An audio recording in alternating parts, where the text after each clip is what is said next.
Wah, seger banget.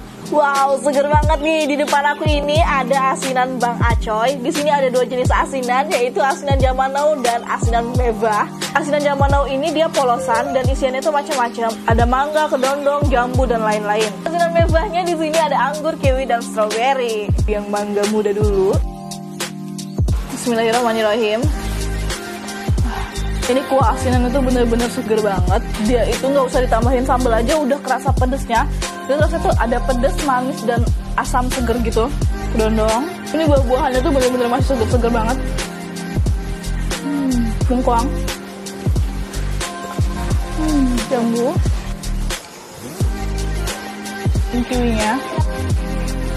Sekarang di Bang Acoy ini ada yang baru yaitu salad buah. Sengaja kita cobain. Dia bukan tipe dressing yang creamy banget, dia lebih berasa ke yogurtnya dibandingkan mayo.